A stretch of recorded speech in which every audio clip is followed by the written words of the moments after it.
If you thought Don't Hug Me, I'm Scared was the most disturbing stuff on YouTube, think again. Ain't that right, Salad Fingers? Hubert Cumberdale, fancy seeing you here. Hello, Internet. Welcome to Film Theory, giving myself nightmares just to explain a decades-old web series. And that's no exaggeration, I have been wrecked for a week working on this thing, but man, what a rewarding series it is to analyze. So as we prepare to hop right in, let's start with some context. Starting in 2004 and finally ending in 2013 with just 10 short episodes, Salad Fingers was successfully able to terrify a generation, making it one of the founding fathers of online video terror. I kid you not. I remember being in high school and everyone daring each other to watch the first episode of this. The next day, kids would come back wrecked. I'll admit it, the build-up for how scary this thing was so strong that I actually didn't watch it. Only just picking it up this year to finally satisfy my curiosity, thinking, hey, I've grown up a bit, this shouldn't be nearly as scary as it was when we were back in high school. But I was definitely wrong. Freakish imagery, gut-wrenching sound design, and an unsettling story, all packaged in stiff, inhuman animations in the way only early Flash videos can animate. It was, and still is, the stuff of nightmares. Yet despite its obvious scare factor, what's less obvious is the series' plot. With so much of the story being told in fractured pieces by unreliable characters using abstract symbols, what's actually going on here is a bit of a question. The visuals and sound may be the stuff of nightmares, but the story here is the stuff of theories. Which means after all of these years of avoiding watching it myself, it's now my turn to dare you to watch the Salad Fingers series if you haven't yet, and if you think you can handle it, by clicking right here. It's a little under an hour and it's well worth it to not only understand this theory, but witness some of the most influential early Flash animations online. Plus, with Halloween around the corner, it'll give you some spooky fun. Alright, ready to toss some salad? Let's go. Now, when trying to analyze something as abstract as Salad Fingers, we have to start with the most basic questions and work from there. So where is this story set? Well, we see Salad Fingers roaming a mostly barren wasteland filled with strange mutants and burned out houses, leading many to think that this is a post-apocalyptic universe. However, based on context clues, we can get a lot more specific. When discussing his earlier life, Salad Fingers says, I used to sing at all the functions, from Croxley Heath to Cowdenbeath. Both of which are real-world locations in the United Kingdom. He mentions Croxley again, this time saying that he listened to it on the radio in episode 8. If I'm an early bird, I listen to Croxley. So we know that he lives in the UK, but we can also identify the year. In episode 6, Present, the titular present that he receives is a toy horse that he refers to as my very own Horace Horse Collar. Notice that he says, my very own Horace Horse Collar, meaning that Horace Horse Collar is already something in existence. And indeed he is. Horace Horse Collar was the name of a cheerful, know-it-all cartoon character created by Walt Disney back in 1929 as a partner to Mickey Mouse in all of his adventures. Basically, he was like the earlier version of Goofy, appearing in animations between 1929 and 1942. But we can narrow that range further as we hear Salad Fingers sing both the songs Somewhere Over the Rainbow and We'll Meet Again at various points throughout the series. Two songs both released in 1939. And 1939 is a crucial year since it falls right between World War I and the start of World War II. Throughout Salad Fingers, our leafy green hero talks frequently about the Great War. Back from the Great War to leave for the Great War without me. With various characters coming back from the war, including Kenneth, his younger brother who happens to be a corpse lying in a ditch, and Jeremy Fisher, one of his finger puppets. More on both of them a little bit later. Salad also laments that Kenneth must return to the trenches, the major fighting style of the First World War. It's also worth remembering that in between the two wars, no one called it World War I, since no one knew a second one was coming just a few decades later. As such, while the US referred to it as the European War during those years, Britons preferred calling it the Great War. At least they did up until the 1940s. Based on all of this evidence, we know that Salad Fingers is set in a version of the UK in 1939, one still grappling with the very real effects of the First World War, but right before the outbreak of the second one. Who said a weird web series about rubbing rust-covered objects with your grotesque leaf fingers wouldn't be educational? And here's where it gets interesting, because remember, based on Horace Horse Collar and the two songs he sings, the time we spend with Salad Fingers is at least 1939, which is 20 years after the end of the Great War, and yet he talks about it like it's still going on. He's delusional, mentally stuck in the past. It's also important to note that we see background paintings of normal people and places, like the one in episode 1, as well as this one of a church in episode 5. From flashbacks, we can see that Salad Fingers has experienced things like hair salons, so there is a real world here. A real world filled with actual normal-looking people like the kid in episode 2 and his picnic partner in episode 5. In short, the post-apocalyptic wasteland filled with irradiated mutants that Salad Fingers wanders through is not reality, as many other theories believe. It's how he sees the world. Very clearly, there was a moment in his life during the Great War that caused him to have a break from the existing reality, and he's entered a state of arrested development ever since. Which means that things start to get complicated in a hurry, because not only is he lost in time, but his personality is also jumbled. While it would be easy to lump all of Salad Fingers' actions onto one person, he actually shows himself to hop between various characters and backstories without realizing it. For instance, when speaking with Kenneth, he laments being left behind as the rest of the boys went out to the Great War. It was frightfully rude of you blokes to leave for the Great War without me. But then 2 episodes later, we see him writing the equivalent of a teacher's note explaining why he can't come to the front today, implying that he's already been there. I shan't be able to attend the war today. Not to mention him speaking fluent French. Nabila, comment t'appelles-tu? Qu'est-ce qu'il y a? And understanding Morse code, both skills a soldier would likely have from his time during the war, but made especially stranger since he shows that he can neither read nor write, as evidenced by his failed letter writing in episode 9, his made-up letter reading earlier in that same episode, and his willful disregard for Harry the Barbecue Man's name tag in episode 2, instead choosing to name him Milford Cubicle. and then joyfully play the flute for him. Like I said, this series is so weird. We also clearly see him giving voice to his own baby. Ah, that's a shame. You were doing a first-rate job. And repeatedly slipping into the persona of a flirtatious girl, hitting on sailors back for shore leave. There'll be trouble in the maidens' quarters. Maybe you can come and tuck me in tonight, sailor.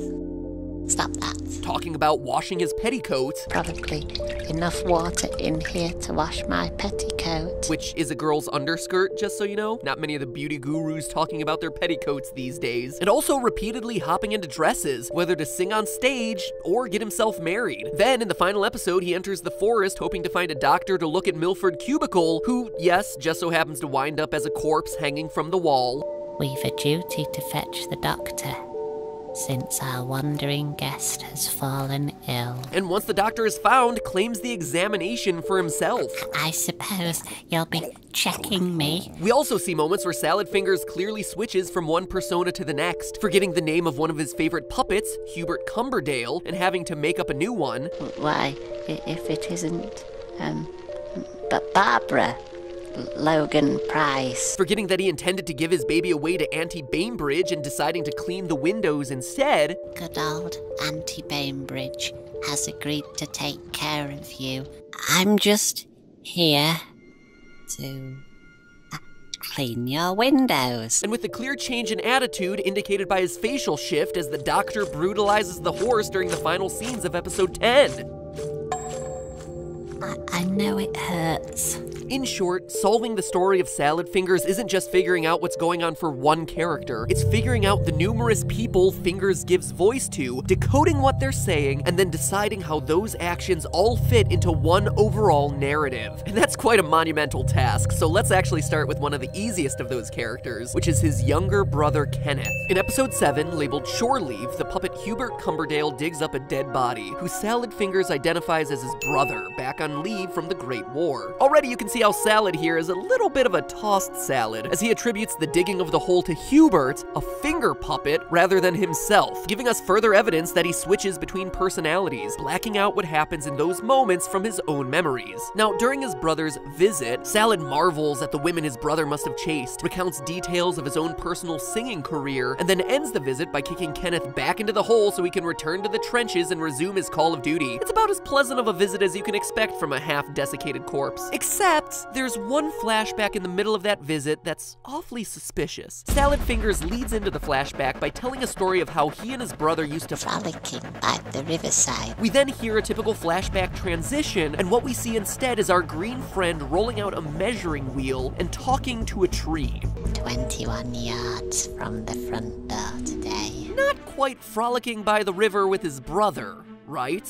Well, maybe it is. What if his brother is the tree? Or more accurately, what if his brother is buried under the tree? I propose to you that the younger brother, Kenneth, never fought in the war at all, and instead died young, perhaps even in childbirth, only to be buried under this tree 21 yards away from Salad Fingers' front door. And beyond just the obvious flashback, there are smaller clues to this being the true story. First, notice that the episode is labeled Shore Leave, and yet Salad Fingers says Kenneth is headed back to the trenches. As a member of the US Royal Navy, Kenneth shouldn't be dealing with trenches, as his battles would be mostly fought at sea. So either it's a factual error here, or a fabricated memory by Salad Fingers dreaming up his dead younger brother as some sort of war hero getting all the ladies. But that's not all. Let's look at the tree itself. You see, this wouldn't be the only time that we see this tree associated with babies. During a dream sequence at the top of episode 9, Salad Fingers has a conversation with that same tree, which now sprouts a face and complains about wanting to come inside to escape the cold. The difference, though, is that this time the tree calls him Daddy. I'm cold out here, Daddy. I'm cold. And when Salad Fingers refuses to help Mr. Branches, saying that the baby needs to grow out of its branches to come inside, it wraps itself around its stomach, ending the dream and leading to a scene where Fingers actually gives birth. In fact, when you look across all 10 of Salad Fingers' episodes, baby imagery is everywhere. From Salad Fingers finding a baby carriage for his nettles and starting to lactate in episode 3, to him being attacked by the baby tree and literally giving birth in episode 9. But probably the clearest place that we see it is in episode 4,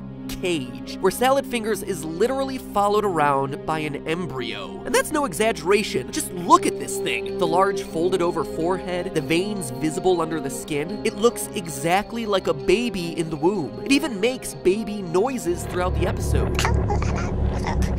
But the giveaway here is in the eyes. Salad Fingers may be abstract in its art style, but it's not sloppy with its imagery. Pay careful attention to the eyes of the characters who appear throughout the series. The living characters, like Salad Fingers, Auntie Bainbridge, Varsity Jacket Kid, and Milford Cubicle prior to his death, all have normal-looking eyes. The puppets all have button-like eyes. And this guy is the only one to have misshapen black dots, just like the eyes of a developing embryo. I mean, just compare the two. Look at an embryo, look at this character. They are one and the same. But what does it all mean? Well, in Cage, we see Salad clearly disturbed by this thing following him around. He starts the episode eager to find France because, as he says, I've always wanted to go there. But once he realizes he's being chased by the embryo, he immediately puts off his goal for another day, returning home to hide. And it's not like this thing is menacing. Quite the contrary, he's actually incredibly friendly, with hearts appearing around it when it speaks to Salad Fingers and proposing to him with a ring. Sure, it also lures him out of the house with a grubby tap, leading him to a bear trap and locking him into that titular cage, but hey, it was for love.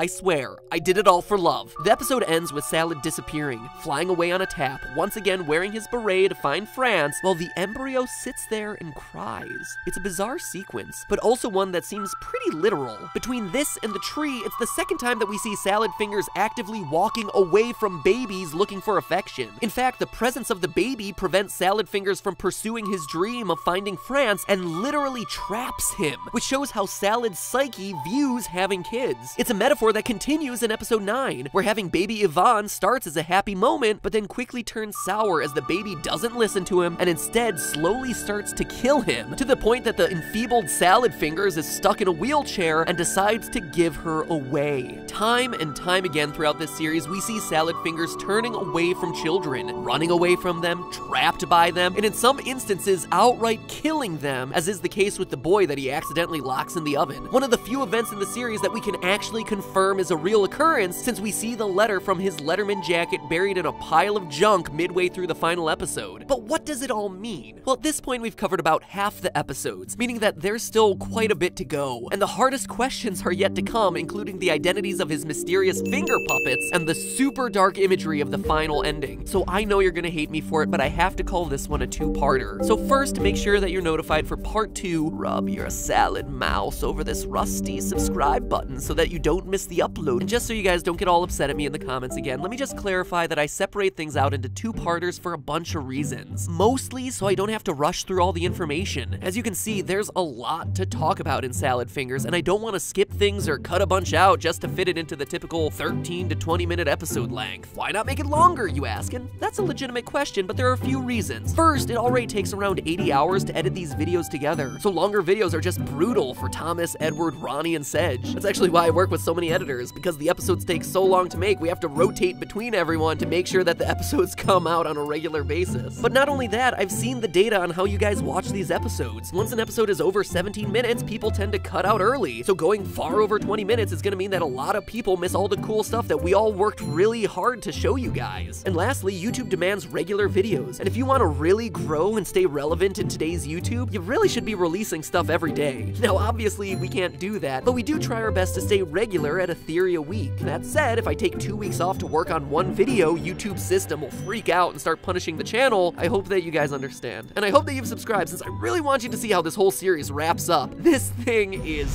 dark. And that's about it for this week. Now if you'll excuse me, I have to go rub my finger on some rusty spoons. It feels so good on my salad fingers.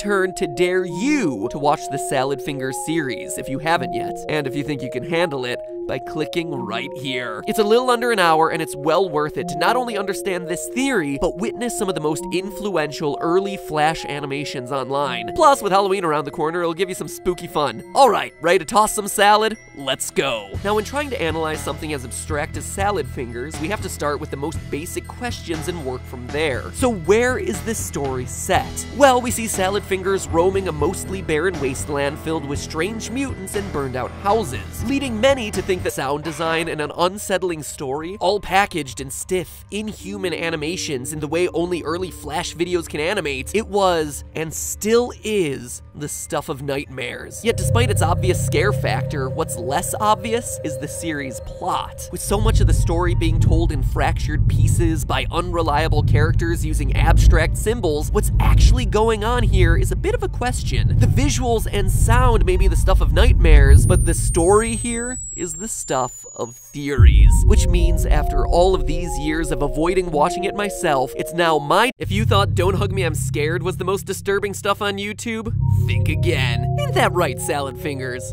Hubert Cumberdale, fancy seeing you here.